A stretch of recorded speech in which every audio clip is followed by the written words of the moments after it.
Take a piece of paper and for the next 30 days, once a day, sit down and write all the things that you appreciate about that person. Think about all the reasons that you love them. You appreciate their sense of humor. You appreciate how supportive they are.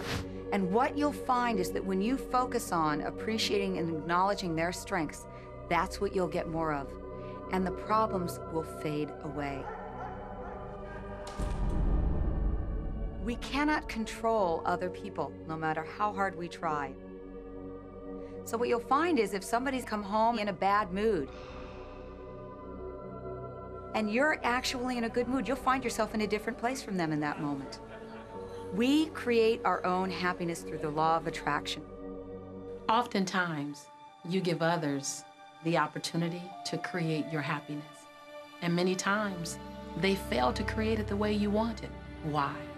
Because only one person can be in charge of your joy, of your bliss, and that's you. So even as a parent, as a child, as a spouse, even the people closest to you, they do not have the control to create your happiness. Your joy lies within you.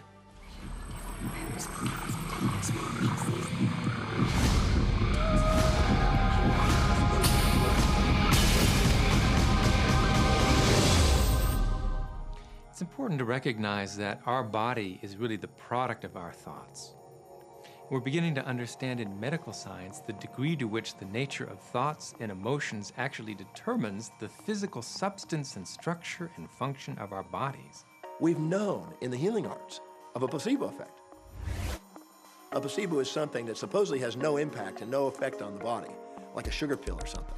You tell the patient that this is just as effective. And what happens is the placebo has the same effect, if not greater effect, than sometimes the medication is supposed to be designed for that effect. So they found out that the human mind is the biggest factor in the healing arts, more so than sometimes the medication.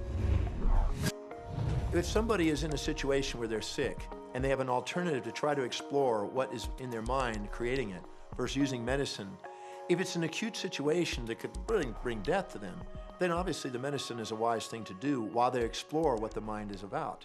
So you don't want to negate medicine. Every form of healing has a place. The universe is a masterpiece of abundance, good health, and well-being. When you open yourself up to feel the abundance of the universe, you'll experience the wonder, the joy, the bliss. You'll experience all the great things that the universe has for you. Good health, good wealth, good nature. When you've shut yourself off with negative thoughts, you'll feel the discomfort, you'll feel the aches, you'll feel the pain. You'll feel as if every day is painful to get through. You know people who have had terminal disease. Stop and think of the word dis-ease. Hyphenate the word. That's a body that's not at ease. We've got 1,000 different diagnoses and disease out there. They're just the weak link. They're all the result of one thing, stress. And you put enough stress on the chain, you put enough stress on the system, and one of the links breaks. Our physiology creates disease to give us feedback, to let us know we have an imbalanced perspective and we're not loving and we're not grateful. So the body's signs and symptoms are not something terrible. The question that's frequently asked is when a person has manifested a disease in their body temple or some kind of discomfort in their life, through the power of right thinking, can it be turned around? And the answer is absolutely yes. On November 23rd, I was diagnosed with breast cancer. I truly believed in my heart, with my strong faith, that I was already healed. During the day, all day long, I would just say, thank you for my healing. On and on and on I went, thank you for my healing. I believed in my heart I was healed. I saw myself as if cancer was never in my body. One of the things I did to heal myself was to watch very funny movies. That's all we would do is just laugh, laugh, laugh. We couldn't afford to put any stress in my life because we knew stress was one of the worst things you can do while you're trying to heal yourself. From the time I was diagnosed, which was November 23rd, to the time I was healed totally was approximately 3 months. And that's without radiation and chemotherapy. Well, we come with a basic program. It's called self-healing. You get a wound, it grows back together. You get a bacterial infection, the immune system comes and takes care of those bacteria and heals it up. The immune system is made to heal itself. Dis-ease cannot live in a body that's in a healthy emotional state. Your body is casting off millions of cells every second, and it's creating millions of new cells. In fact, literally, parts of our body are replaced every day. Other parts take a few months, other parts a couple of years. But within a few years, we have a brand new physical body. If you have a disease and you're focusing on it and you're talking to people about it, you're going to create more disease cells. See yourself living in a perfectly healthy body. Let the doctor look after the disease. You have two people, both stricken with something. But one chooses to focus on joy. They choose to live in possibility. They choose to live in hopefulness. They focus on all the reasons why they should be joyful and grateful. Then you have the second person. Same diagnosis, but they choose to focus on the dis-ease. They focus on the pain. They focus on the woe is me. When a person is completely focused on what's wrong and their symptoms, they will perpetuate it. The healing will not occur until they shift their attention from being sick to being well, because that's the law of attraction. Happier thoughts lead to essentially a happier biochemistry, a happier, healthier body. Negative thoughts, stress, have been shown to seriously degrade the body and the functioning of the brain, because it's our thoughts and emotions that are continuously reassembling, reorganizing, recreating our body. Remove physiological stress from the body, and the body does what it was designed to do. It heals itself. I've seen kidneys regenerated. I've seen cancer dissolved. I've seen eyesight improve and come back. I always say that incurable means curable from within. You can change your life, and you can heal yourself.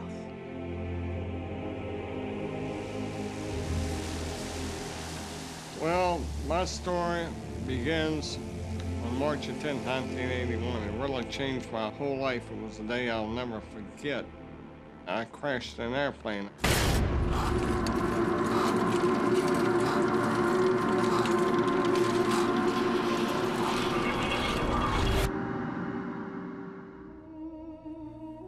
I ended up in the hospital completely paralyzed. My spinal cord was crushed. I broke the first and second cervical vertebrae. My swallowing reflex was destroyed. I couldn't eat or drink. My diaphragm was destroyed. I couldn't breathe. All I could do was blink my eyes. The doctor, of course, said all my life I'd be a vegetable. All I'd do is blink my eyes the rest of my life. That's the picture they saw of me, but it didn't matter what they thought. The main thing was what I thought.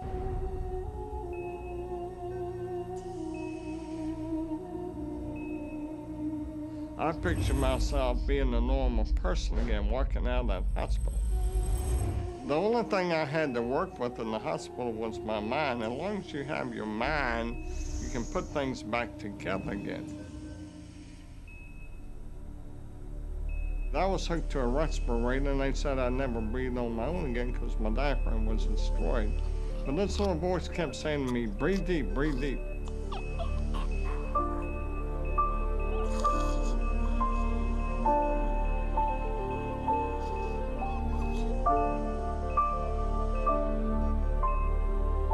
Finally, I was weaned from it. They were at a loss for an explanation. See, I could not afford to allow anything to come in my mind that would distract me from my goal and from my vision.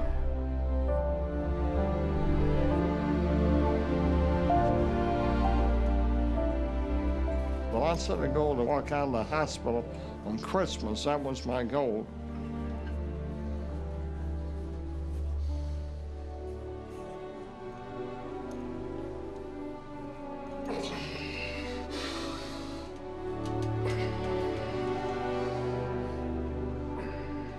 months later, I walked out of the hospital on my own 2 feet. They said it couldn't be done. That's a day I will never forget. For people that are sitting out there right now watching this program that are hurting, if I wanted to sum up my life and sum up for people what they can do in life, I would sum it up this way in 6 words. Man becomes what he thinks about.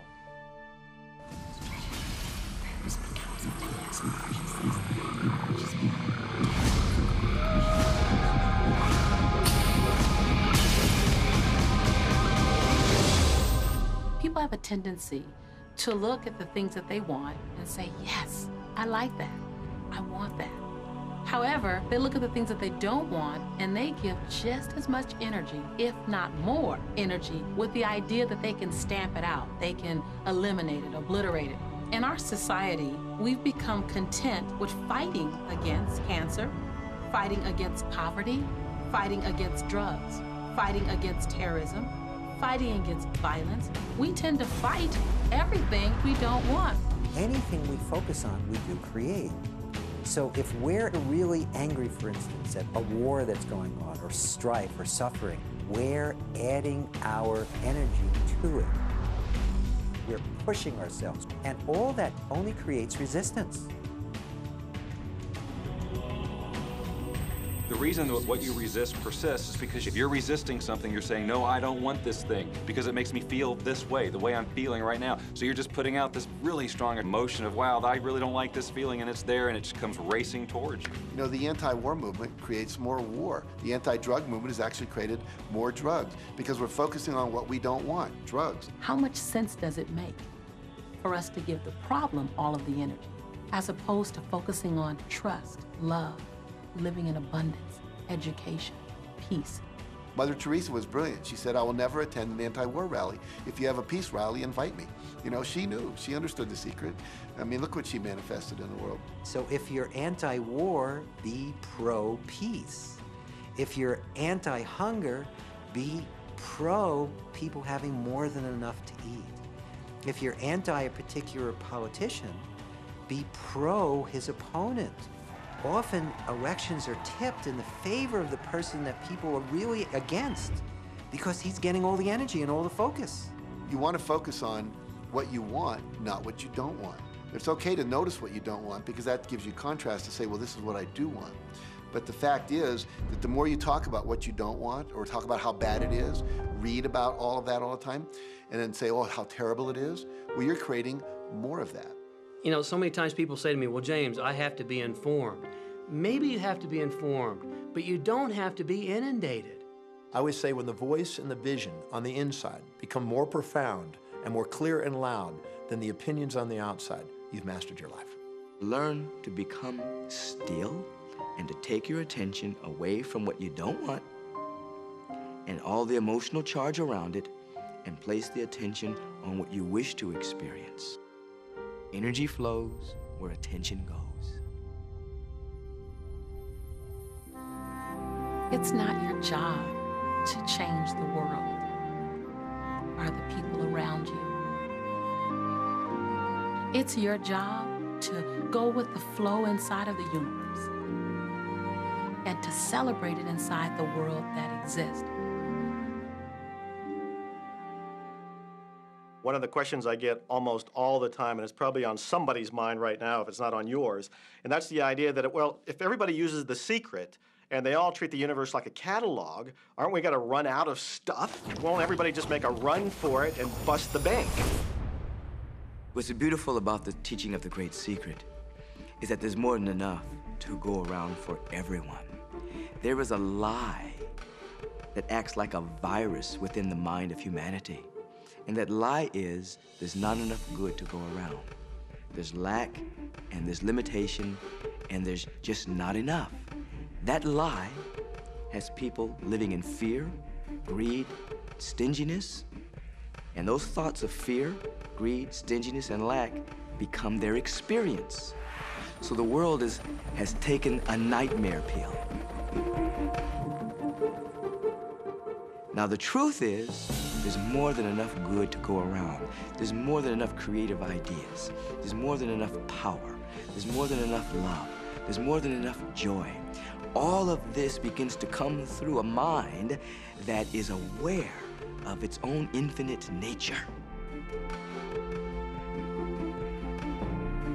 Every great teacher who's ever walked the planet has told us that life was meant to be abundant. And so just when we think that resources are dwindling, we find new resources to achieve the same things. And so even though we say we have lack, it's because we don't open up our vision and see all of what's around us. You know, when everybody starts to live from their heart and go for what they want, they don't go for the same things. That's the beauty of this. We don't all want BMWs. We don't all want the same person. We don't all want the same experiences. We don't all want the same clothing. We don't all want fill in the blank. There's enough for everyone.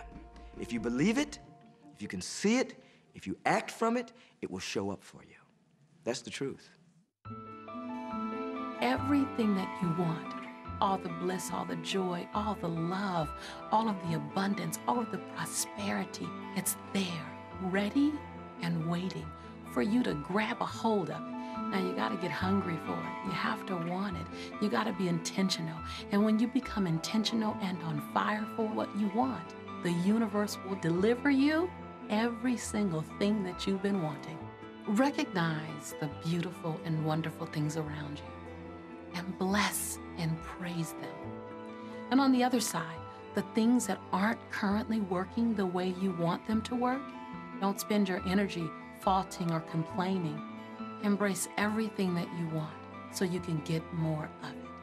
Most of the leaders in the past missed the great part of the secret, which is empowering and sharing with others. This is the best time to have ever been alive in history. It's the first time we've ever had the power to gain knowledge at our fingertips.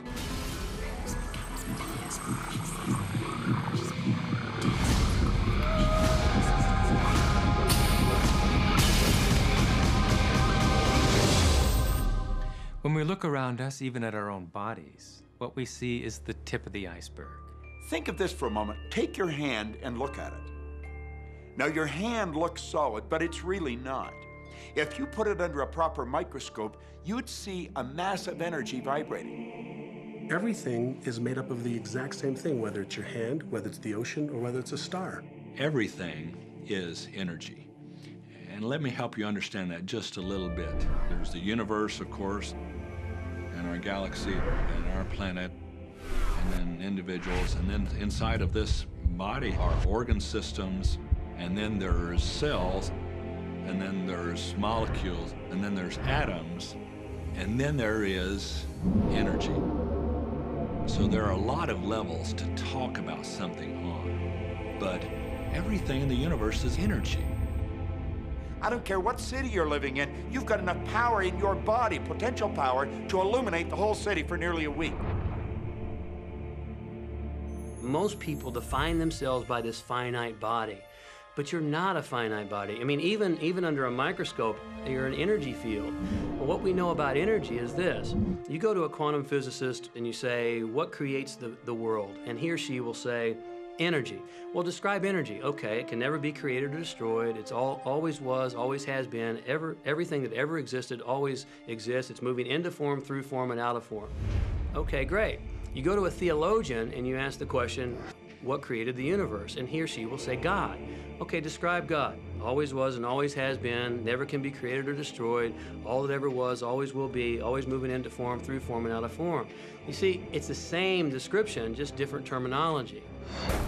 And so if you think you're this meat suit running around, think again. You're a spiritual being. You're an energy field operating in a larger energy field. We're all connected. We just don't see it. There isn't an out there and an in here. Everything in the universe is connected. It's just one energy field. We often get distracted with this thing called our body and our physical being. That just holds your spirit. And your spirit is so big, it fills a room. You are eternal life. You're source energy. You are God manifested in human form, made to perfection. It's Scripturally, we could say that we are the image and the likeness of God. We could say we are another way that the universe is becoming conscious of itself. We could say that we are the infinite field of unfolding possibility. All of that would be true. Every great tradition has told you that you were created in the image and the likeness of the creative source. That means that you have God potential and power to create your world, and you are. You are. And maybe you've created things to this point that are wonderful and worthy of you, and maybe you haven't. The question I'd ask you to consider is, do the results you have in your life, are they what you really want? And are they worthy of you? If they're not worthy of you, then when would now be the right time to change those? Because you have the power to do that.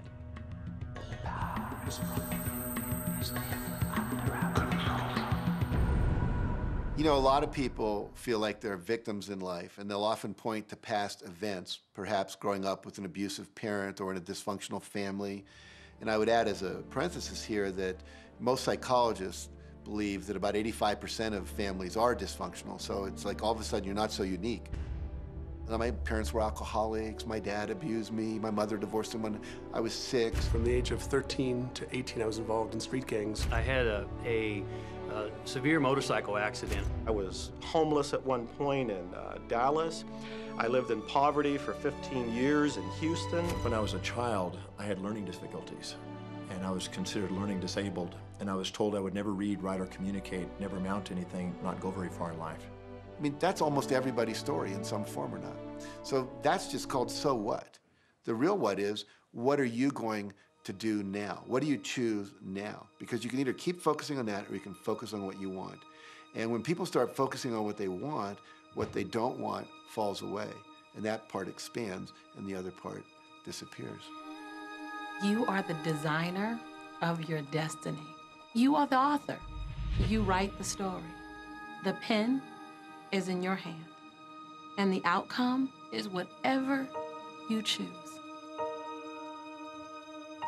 The beautiful thing about the law of attraction is that you can begin where you are, and you can begin to think, real thinking, and you can begin to generate within yourself a feeling tone of harmony and happiness. The law will begin to respond to that. So now you start to have different beliefs, like there is more than enough in the universe. Or you have the belief that everything goes right for me. Or you have the belief that I'm not getting older, I'm getting younger. We can create it the way we want it by using the law of attraction. And you can break yourself free from your hereditary patterns, cultural codes, social beliefs, and prove once and for all that the power within you is greater than the power that's in the world. Some of you may be thinking, well, that's very nice, but I can't do that, or she won't let me do that, or he'll never let me do that, or I haven't got enough money to do that, or I'm not strong enough to do that, or I'm not rich enough to do that, I'm not. Every single I'm not is a creation. Whether you can or you can't, you are right tight. Are there any limits to this? Absolutely not. We are unlimited beings. We have no ceiling. The capabilities and the talents and the gifts and the power that is within every single individual on this planet is unlimited.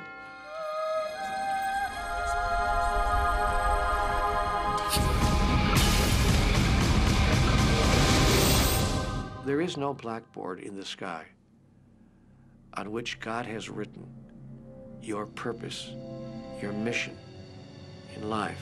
There's no blackboard in the sky that says, Neil Donald Walsh, a handsome guy who lived in the first part of the 21st century, who, colon, then there's a blank, you know, and all I have to do to really understand what I'm doing here, why I'm here, is to find that blackboard and find out what God really has in mind for me.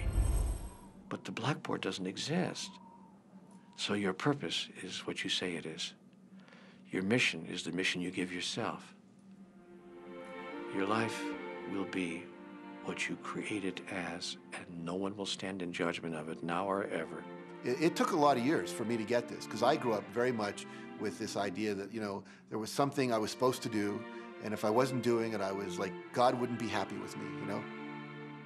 When I really got that my primary aim was to feel and experience joy, then I began to do only those things which brought me joy. We have a saying, you know, if it ain't fun, don't do it, you know?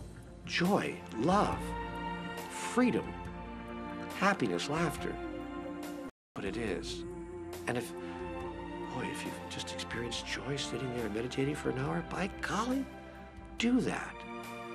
If you experience joy eating a salami sandwich, then do that. When I pet my cat, I'm in a state of joy. When I walk in nature, I'm in a state of joy. So I want to constantly put myself in that state. And when I do that, then all I have to do is have the intention of what I want, and what I want manifest. So inner happiness actually is the fuel of success. Anything that makes you feel good is always going to be drawing in more. You are listening to this right now. It's you that drew this into your life. It's your choice whether you want to take it and utilize it. If it feels good, if it doesn't feel good, then you know, let it go. Find something that feels good, that resonates with your heart.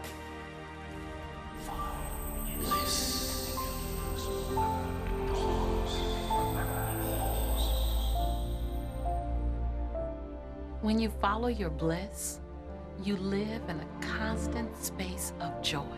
You open yourself up to the abundance of the universe. You're excited to share your life with those you love. And your excitement, your passion, your bliss, it becomes contagious. And that's what I'm doing almost all the time, is I'm following my excitement, I'm following my passion, I'm following my enthusiasm, and I'm doing it throughout Joe's day. Enjoy life with us, because life is phenomenal. It's a magnificent trip. You will live in a different reality, a different life, and people will look at you and say, what do you do different, Dad?